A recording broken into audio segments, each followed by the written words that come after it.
नमस्ते प्यारे बच्चों, कैसे हैं आप सभी? बढ़िया। उम्मीद करता हूं कि मेरे सभी बच्चे बहुत अच्छे होंगे और अपने अगले एग्जामिनेशन के लिए प्रिपेयर भी कर रहे होंगे।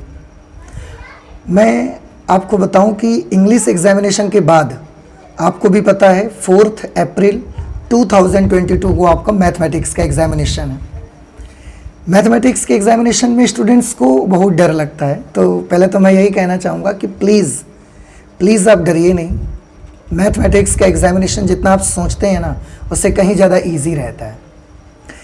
दूसरी चीज़ ये कि मैथमेटिक्स एक ऐसा सब्जेक्ट है ना जिसमें अगर आपके कैलकुलेशन सही हैं, आपकी कॉपी अच्छी लिखी गई है, तो यकीन मानिए कि ज़्यादा से ज़्यादा मार्क्स आप इस सब्जेक्ट में स्कोर कर सकते हैं। एक्चुअली सबसे अच्छी चीज़ क्या है ना इस सब्जेक्ट की, कि इसमें आपको राइटिंग के मार्क्स कटते नहीं हैं।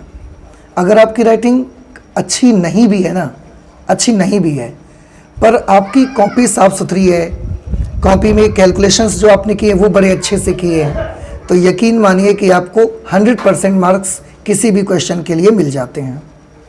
इसलिए राइटिंग का कोई इश्यू नहीं होता। तो अगर आपकी राइटिंग कम अच्छी भी है तो भी आप परेशान मत होइए। बस कैलकुलेशंस और आपके जो लिखने का तरीका है ना, वो अगर आप अच्छा करेंगे तो मैथमेटिक्स में 100% मार्क्स स्कोर किए जा सकते हैं। अब इसमें कुछ चीज़ें ऐसी होती हैं जिन्हें मैं समझता हूं कि जब आप एग्जामिनेशन देने जाते हैं, एक स्टूडेंट जब एग्जामिनेशन देने जाता है आपकी एज में, तो कॉपी लिखते वक्त मैथमेटिक्स में कुछ गलतियां करता है या कॉपी को इस तरीके से लिखता है कि वो टीचर पर अच्छी छाप नहीं डाल पाती है। लेकिन अगर आप कॉपी को लिखने का तरीका, अपने जवाब देने का अगर मेथड आप कुछ अच्छा लिखें ना, जिससे जो टीचर कॉपी चेक करते हैं उन पर एक अच्छी छाप पड़े, तो मैंने पहले भी बोला कि राइटिंग मायने नहीं रखती, आप 100% मार्क्स स्कोर कर सकते हैं। उन्हीं कुछ पॉइंट्स को डिस्कस करने के लिए आज मैं यहाँ पर आया हूँ। तो एक एक करके पॉइंट्स में डिस्कस करता जाऊँगा। सबसे पहले जो मैं आपको बताना चाहता हूँ वो ये है कि आप जब क्वेश्चंस करना शुरू करें ना, फर्स्ट पॉइंट देखिए, मैं आपसे डिस्कस कर रहा हूँ कि जब आप क्वेश्चंस करना शुरू करिए तो क्वेश्चन आप कोई भी करिए, पर उसका एड्रेस कंप्लीट एड्रेस उसका डालिए आप। और कॉपी जो आपकी इतनी बड़ी होती है ना, उसके बीचों बीच आप एड्रेस डालिए। जैसे आपको सबसे पहले क्वेश्चन नंबर 2 करना है और 2 के गा को करना है, तो आप पूरा का पूरा बीचों बीच पेज में डालिए प्रश्न नंबर 2 और ब्रैकेट में गा, और यहाँ जो साइड में आपने हाशिया बनाया होगा ना, उसमें आप उत्तर डाल दीजिए और फिर उसको सॉल्व करना स्टार्ट करिए। अब बच्चे क्या करते हैं अधिकतर कि जैसे उन्होंने 2 का गा कर लिया, अब उसके बाद उनको उसी के नीचे जगह खाली है, 2 का घा करना है, तो फिर वो केवल घा डाल देते हैं। बस आप ये गलती मत करिएगा। आपको फिर से, मैंने क्या बोला ना, हर क्वेश्चन का कंप्लीट एड्रेस देना है। आप केवल ये नहीं कि हम ऊपर तो 2 का घा लिख चुके हैं तो आप घा लिख देंगे तो टीचर समझ जाएंगे कि 2 का घा है। नहीं पता चलता बेटा, नहीं पता चलता कि आपने ये घा किसका किया हुआ है। टीचर को पूरा पेपर ओपन करके देखना पड़ता है, पूरा पेपर पलटना पड़ता है, फिर उसको गुस्सा आता है। इसलिए आप जब भी कोई क्वेश्चन करें उसका पूरा एड्रेस डालें। आपको जितनी बार भी डालना पड़ता है उतनी बार आप डालें। हर बार पेज के बीचों बीच डालें और स्केच पेन का यूज़ करें ताकि हेडलाइन अलग से ही दिखाई दे। प्रश्न नंबर 2 का घा करना है तो 2 का घा डालें। उसके बाद आपको उसी पेज पे 2 का घा करना है तो फिर से प्रश्न नंबर 2 घा और यहाँ पर उत्तर नीचे। तो पूरा एड्रेस आपको देना है। दूसरी चीज़ मैं आपको ये बताना चाहूँगा कि आप जो कैलकुलेशन करते हैं, कैलकुलेशन बड़ा ही साफ सुथरा होना चाहिए। आपके द्वारा किए गए कैलकुलेशन को समझने के लिए टीचर को टाइम वेस्ट नहीं करना पड़े, ऐसा कैलकुलेशन साफ सुथरा हो, उसको सारी चीज़ें समझ में आ जाएं। कहाँ पर आपने मल्टीप्लाई किया है, कहाँ पर आपने ऐड किया है, कहाँ पर आपने सब्ट्रैक्ट किया है, कहाँ पर कोई फॉर्मूला यूज़ किया है, वो सारी चीज़ उसको समझ में आनी चाहिए। So your calculations should be neat and clean. Okay, इससे भी कॉपी बड़ी अच्छी बनती है। और यकीन मानिए अगर आज जो पॉइंट्स मैं बता रहा हूँ ना, आप इनको मैथमेटिक्स एग्जामिनेशन देते समय अगर ध्यान रखते हैं तो बहुत चांसेस आपके बढ़ जाते हैं कि आप ज़्यादा से ज़्यादा मार्क्स स्कोर कर सकते हैं। तीसरी चीज़ जो मैं आपको बताना चाहूँगा, अगर आपसे कैलकुलेशन करते वक्त कुछ गलती हो जाती है, कहीं पर मिस्टेक हो जाती है बच्चों से, तो बच्चे काटने के लिए ना ऐसा पेन लेते हैं और एकदम से ऐसा शुरू कर देते हैं काटना। ये नहीं करना आपको, ये गलत चीज़ है। आपसे कुछ गलती हो गई है, गलती होना नेचुरल है। टू अर इज़ ह्यूमन, गलती करना मानवीय धर्म है और इसमें कोई बड़ी बात नहीं है। तो अगर आपसे भी गलती होती है तो आप बिल्कुल मत घबराइए। आपको जहाँ पर भी आपसे गलती हुई है एक लाइन मार्क ऐसे लगा देना है बस काटने के लिए। बच्चों को मैंने अधिकतर देखा है, उनसे गलती हो जाती है तो एकदम से ऐसा ऐसा करना शुरू कर देते हैं। ये नहीं करना आपको। तो कट मार्क के लिए बहुत ध्यान रखना है आपको। एक तो पहली बात तो ध्यान रखा जाए कि कट मार्क्स ना लगें तो ज़्यादा अच्छा है, लेकिन अगर लगते हैं तो इनको बिल्कुल आप बिल्कुल ऊपर पेन 10-12 बार मत चलाइए। एक बार ऐसे लाइन बनाइए, वो मान लिया जाएगा कि काट दिया है आपने। एक तो ये चीज़ ध्यान रखनी है। जो नेक्स्ट फोर्थ चीज़ आपको याद रखनी है वो मैं ये कहना चाहूँगा कि जब भी आप कहीं पर भी कोई कैलकुलेशन के लिए जब कोई फॉर्मूला यूज़ करते हैं आप, जैसे आपको इस स्टेप में आप कैलकुलेट करते हुए आए और नेक्स्ट स्टेप में कोई फॉर्मूला आपको यूज़ करना है, तो आप बेशक फॉर्मूला यूज़ करिए, पर कॉपी आपकी काफ़ी बड़ी होती है। तो जब आप फॉर्मूला यूज़ कर लेते हैं, उसके साइड में, उसके राइट साइड में दाहिनी ओर कॉपी के आपकी जगह खाली रहती है, तो वहाँ एक बॉक्स बनाइए, एक ब्रैकेट बनाइए, अपना स्क्वायर ब्रैकेट, और स्क्वायर ब्रैकेट में उस फॉर्मूले को मेंशन कर दीजिए जो फॉर्मूला आपने वहाँ पर यूज़ किया हुआ है। इससे बड़ा अच्छा होता है। टीचर की नज़रों में ये होता है कि बच्चे ने ये चीज़ कॉपी नहीं किया है, बल्कि उसने इस फॉर्मूले का यूज़ करके इसको सॉल्व किया है। तो ये एक बड़ी अच्छी चीज़ है, ये बहुत इंपॉर्टेंट पॉइंट है, इसको भूलिएगा नहीं आप कि क्वेश्चन आप सॉल्व कर रहे हैं, फर्स्ट स्टेप में हो, थर्ड स्टेप में हो, लास्ट स्टेप में अगर कोई फार्मूला आप यूज़ कर रहे हैं, नया फार्मूला वहाँ पर यूज़ कर रहे हैं, तो वो फार्मूला आपने जो यूज़ किया है, कॉपी के राइट साइड में जो भी जगह खाली पड़ी हुई है उसमें एक बॉक्स बना के, एक स्क्वायर ब्रैकेट बना के वो फार्मूला वहाँ पर मेंशन कर दीजिए।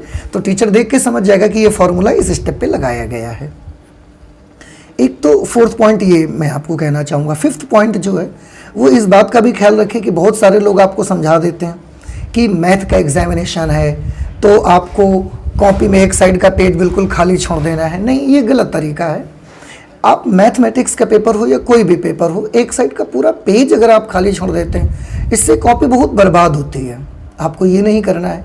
कॉपी आपको मिली है लिखने के लिए, बर्बाद करने के लिए, उसके पेजेस वेस्ट करने के लिए आपको नहीं मिले हैं। तो ऐसा नहीं करना है। आप हर पेज पे लिखिए, हर पेज पे लिखिए, कोई भी पेज किसी को छोड़ना नहीं है। ठीक है ना? ओके। इसके बाद जो नेक्स्ट पॉइंट मैं डिस्कस करना चाहूँगा, तो पेज छोड़ना नहीं है, ये फिफ्थ पॉइंट मैंने आपको बताया। हर पेज पे आप लिखिए। हाँ, जो आपकी कॉपी में जो सबसे फर्स्ट पेज होता है जहाँ पर आप नाम लिखते हैं, तो उसको पलटने के बाद जो ये पेज आता है फर्स्ट, उसको आप छोड़ दीजिए। वहाँ पर आप अपना रफ वर्क कर सकते हैं। बाकी पेजेस में सब में लिखना है, कॉपी छोड़नी नहीं है आपको कोई पेज। नेक्स्ट सिक्स्थ पॉइंट में ये आपको कहना चाहूँगा कि जब आप कोई क्वेश्चन कैलकुलेट कर लेते हैं, कैलकुलेट करने के बाद आपका आंसर आ जाता है, फिर आप अच्छा होगा कि टीचर की नज़रों में जैसे ही वो पन्ना खोलते हैं, जैसे वो पेज ओपन करते हैं, तो उनकी नज़रों में वो आंसर ही हाईलाइट होना चाहिए। तो जब आपका आंसर आ जाता है तो उस आंसर को ना एक बढ़िया से बॉक्स में बंद कर दें आप, और वो बॉक्स स्केच पेन से बनाया जाए, थोड़ा सा मोटा बनेगा। तो जैसे ही टीचर पेज खोलेगा उसकी नज़रों में पहले आंसर आएगा। और वो आंसर कभी कभी क्या होता है, टीचर को ज़्यादा जल्दी होती है, तो वो आंसर देखा उन्होंने सही लिखा है, बीच में कॉपी भी आपकी नीट एंड क्लीन लिखी हुई है, तो वो वहीं से मार्क्स दे देते हैं। तो जब आपका आंसर आ जाए तो ये एक सुंदरता और बढ़ जाती है कॉपी की। अगर आप उसका जो आंसर आता है उसे आप एक बॉक्स में लिख देते हैं, तो उससे कॉपी की ब्यूटी और उसमें चार चांद लग जाते हैं। ओके, नेक्स्ट सेवेंथ पॉइंट में ये कहना चाहूँगा कि आपको सबसे पहले मैं आपको यही एडवाइस करना चाहूँगा कि जैसे आपको पेपर मिलता है, पेपर मिलने के बाद सबसे पहले वो क्वेश्चंस करें जो ज़्यादा से ज़्यादा हाईएस्ट मार्क्स पे आते हैं। पहले आप वो क्वेश्चंस करिए। एक्चुअली क्या होता है ना, कभी कभी आप छोटे छोटे मार्क्स वाले क्वेश्चंस में 1 मार्क्स 2 मार्क वाले क्वेश्चन में आप फंसे रहते हैं, फिर आगे जाके बड़े मार्क वाले क्वेश्चन आपसे छूट जाते हैं। तो सबसे पहले तो मैं यही एडवाइस करना चाहूँगा, मैंने बोला एड्रेस पूरा डालिए, सीरियल मायने नहीं रखता है। जो भी क्वेश्चन आप करें you will have to give the complete address. आप चाहे सबसे लास्ट वाला क्वेश्चन सबसे पहले करिए, इट डजंट मैटर, बस आपको एड्रेस पूरा देना है उसका। तो जो हाईएस्ट मार्क्स वाले क्वेश्चन है ना, पहले उनको अटेम्प्ट करिए कि अगर लास्ट में, एक तो पहली बात तो क्वेश्चन कोई छोटे नहीं, इस बात का बहुत ख्याल रखना है। टाइम मैनेजमेंट ऐसा करेंगे आप कि क्वेश्चन कोई भी छूटना नहीं चाहिए। और अगर बाई चांस अगर छूटता भी है तो लास्ट में अगर आप पहले हाईएस्ट मार्क वाले क्वेश्चन कर लेते हैं, बाद के लिए छोटे मार्क वाले क्वेश्चन रखते हैं, तो अगर छूटते भी हैं तो छोटे मार्क वाले क्वेश्चन छूटते हैं, बड़े मार्क वाले क्वेश्चन आपके सिक्योर हो जाते हैं। तो एक तो ये करना है, पर हर बार मैं वही कहना चाहूँगा, जिस क्वेश्चन को करिए एड्रेस उसका पूरा दीजिए और सबसे पहले हाईएस्ट मार्क्स वाले क्वेश्चन ही अटेम्प्ट करिए आप। सीरियल कोई मायने नहीं रखता है। नेक्स्ट चीज़ मैं आपको ये बताना चाहूँगा कि जब भी आप कोई क्वेश्चन कंप्लीट कर लेते हैं, जैसे आपने क्वेश्चन किया और वो आधे पेज तक ही आया, आधे पेज के बाद पूरा पेज खाली पड़ा रह रहा है आपका, तो पेज छोड़ना नहीं है। आप कम से कम 2 या 3 लाइन्स उसके बाद छोड़ दीजिए। 2 और 3 लाइन्स आपको छोड़ देनी है और उसके बाद अपना न्यू क्वेश्चन स्टार्ट कर देना है। फिर से कंप्लीट एड्रेस बीचों बीच डालना है और इसके बाद लिखना शुरू कर देना है। नेक्स्ट क्वेश्चन का कैलकुलेशन स्टार्ट कर देना है आपको, ठीक है ना।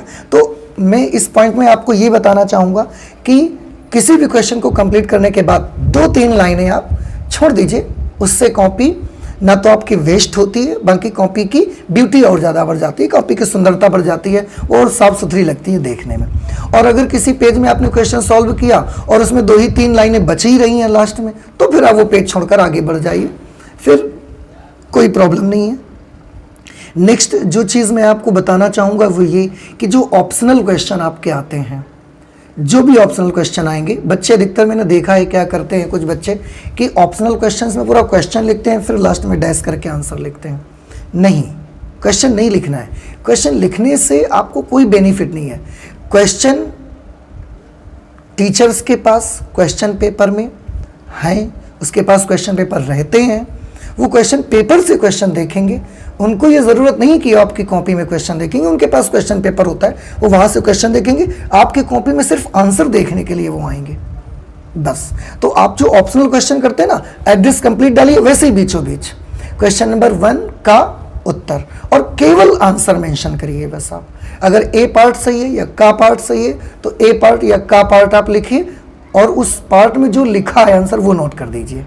फिर 2 लाइन छोड़िए, प्रश्न नंबर 1 का खा डालिए, उसके बाद उत्तर, और अगर उसका बी पार्ट सही है तो बी पार्ट लिखिए और उसका आंसर नोट कर दीजिए। उसके बाद फिर 2 लाइनें छोड़नी है आपको, क्वेश्चन नंबर 1 गा डालना है, फिर उसका उत्तर लिखना है और उसके बाद उसका अगर उसका सी पार्ट सही है तो सी आपने लिखा और उसका जो आंसर है वो नोट कर देना है। क्वेश्चन पूरा नोट करने की ज़रूरत नहीं है, इससे भी कॉपी को साफ सुथरा रखा जा सकता है। नेक्स्ट, जैसे आप कॉपी में सबसे पहला पेज, जब आपने सबसे पहला पन्ना, ऊपर वाला पन्ना जो फोल्ड करके ऐसे कर दिया, उसके बाद आप यहाँ से लिखते हैं, तो ये जो पेज आपका रहता है ये आपकी रफ वर्क के लिए होता है। तो आप जब उस पर रफ वर्क करते हैं तो सबसे ऊपर हेडिंग डाल दें रफ वर्क, और रफ वर्क खूब करिए, जितना आपको करना है करिए। आपको अगर वो पेज कम पड़ जाता है रफ वर्क करने के लिए तो कॉपी के सबसे लास्ट का जो पेज है, सबसे लास्ट का जो पेज है उसके ऊपर भी रफ वर्क डालिए, वहाँ भी रफ वर्क करिए। जितना आपको रफ वर्क करना है खूब करिए, लेकिन याद रहे कि जब आप लिख चुके हैं, आपकी कॉपी जमा करने की टाइम आएगी तो दोनों पेजेस का रफ वर्क आपको ऐसे बस एक बार क्रॉस कर देना है, एक साइड से एक कॉर्नर से दूसरे कॉर्नर तक ऐसे, और फिर तीसरे कॉर्नर से चौथे कॉर्नर तक ऐसे आपको कर देना है। उसको भी बहुत चिलबिलाना नहीं है बहुत, ठीक है ना, ताकि ये पता चले कि आपने यहाँ रफ वर्क किया था और बाद में ये काटा भी गया है। एक तो ये चीज़ ध्यान रखेंगे। इसके बाद जो सबसे इम्पोर्टेंट पॉइंट मैं आपको बताना चाहता हूँ वो ये है कि मैथमेटिक्स एग्जामिनेशन में बहुत सारे चैप्टर्स ऐसे हैं जिनमें आपको फिगर बनाने की ज़रूरत पड़ती है। जैसे कि 3 डायमेंशनल ज्योमेट्री का चैप्टर आपका हो गया, उसमें भी फिगर बनते हैं। आपके जो लीनियर प्रोग्रामिंग का चैप्टर हो गया उसमें फिगर बनते हैं। आपके area bounded by the simple curves जो आते हैं उसमें फिगर बनते हैं। तो बहुत सारे चैप्टर ऐसे होते हैं जिनमें फिगर बनाने की आपको ज़रूरत पड़ती है, और पूरा का पूरा दारोमदार होता है उस क्वेश्चन के सॉल्यूशन का कि आपने फिगर कैसा बनाया है। तो डायग्राम, एक तो जहाँ थोड़ी सी भी ज़रूरत है ना वहाँ डायग्राम ज़रूर बनाइए। तो पहली चीज़, थोड़ी सी भी ज़रूरत है तो डायग्राम ज़रूर बनाइए, और डायग्राम बड़ा साफ सुथरा होना चाहिए। उसका जो पॉइंट आपको जहाँ दर्शाना है वहीं पर होना चाहिए वो पॉइंट।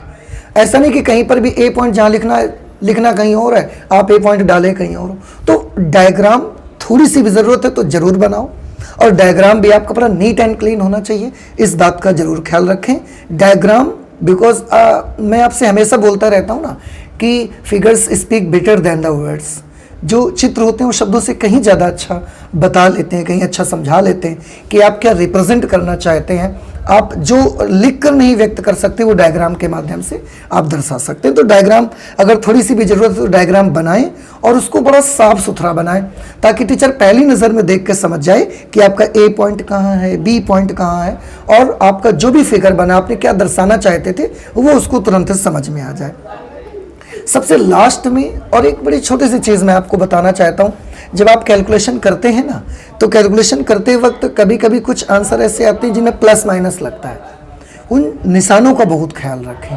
कभी कभी क्या होता है ना कि आप कैलकुलेशन करते हैं और कहीं पर प्लस माइनस लगना होता है ना, आप उस प्लस माइनस को भूल जाते हैं, प्लस माइनस को आप स्किप कर जाते हैं।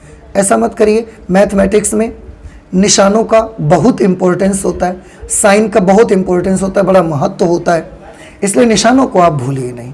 तो ये कुछ पॉइंट्स बेटा थे जो मुझे लगता था अपने अनुभव के आधार पर जब मैंने एग्ज़ाम दिए थे उस वक्त, और आज तक मैंने जो बच्चों को देखा है कि वो क्या गलतियां करते हैं, उस बेसिस पर मुझे जो लगता था कि ये आपको बताना चाहिए वो मैंने आपके सामने बताया है। बाकी आप खुद इतने समझदार हैं कि एक बार में कोई चीज़ जब आपको बताई जाती है खुद उसको आप गेन कर लेते हैं। तो जो चीज़ आज मैंने बताई है, जो आपकी तैयारी है वो आप करिए, खूब अच्छे से करिए। ईश्वर करे आपकी खूब तैयारी अच्छी हो और आप 100% मार्क्स स्कोर करें। पर अगर उसके साथ में ये कुछ पॉइंट जो आज मैंने बताए ये आप ध्यान रखते हैं तो आपकी एग्जामिनेशन में जो मार्क्स आपको मिलते हैं वो और बढ़ चढ़ करके मिल जाते हैं, उनमें और इजाफा हो जाता है। तो आज तो मैं इतना ही कहना चाहता था आपसे। बाकी best of luck for your mathematics examination. जय हिंद।